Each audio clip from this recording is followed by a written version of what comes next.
तथागत यह भी कहते थे कि सबसे पहले व्यक्ति को खुद की पहचान करनी चाहिए। दूसरों की बजाय व्यक्ति खुद के बारे में ज्यादा जानता है। उनका मत था कि बुराई से घृणा करो, बुरे व्यक्ति से नहीं। एक बार की बात है, किसी गांव के पास बहती नदी के किनारे बुद्ध बैठे थे।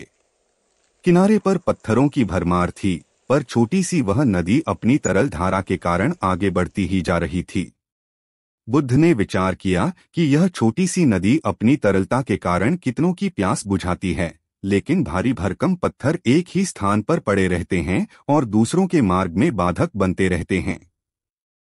इस घटना की सीख यह है कि दूसरों के रास्ते में रोड़े अटकाने वाले खुद कभी आगे नहीं बढ़ पाते, परंतु जो दूसरों को सद्भाव और स्नेह देता है वह स्वयं भी आगे बढ़ जाता है।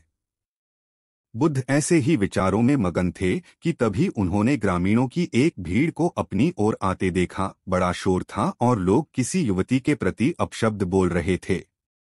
तथागत ने देखा कि लोग एक युवती को घसीट कर ला रहे थे और उसको गाली भी दे रहे थे। भीड़ के नजदीक आने पर बुद्ध ने लोगों से युवती को पीटने और अपशब्द कहने का कारण पूछा। लोगों ने कहा कि यह स्त्री व्यभिचारी हैं और हमारे समाज का नियम है कि यदि व्यभिचारी स्त्री पकड़ी जाए तो उसे पत्थरों से कुचलकर मार डालना चाहिए।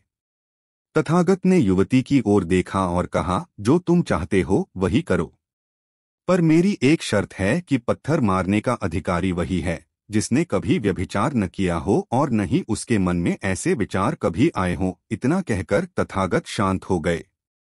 चारों ओर मौन था। कुछ समय बाद लोगों की भीड़ मन में पश्चाताप का भाव लिए हुए वहां से विदा हो गई। इस घटना से यही सत्य उभरता है कि हम खुद अपने प्रति न्याय कर सकते हैं, दूसरों के प्रति नहीं, क्योंकि हमारी जानकारी दूसरों के विषय में अधूरी होती है। यदि हम किसी के प्रति न्याय करना चाहते हैं तो उसे ऐसा प्यार और स्नेह मिलना चाहिए कि खुद ही अपने दोषों को स्वीकार कर ले और उन्हें पुनः न दोहराने का व्रत ले।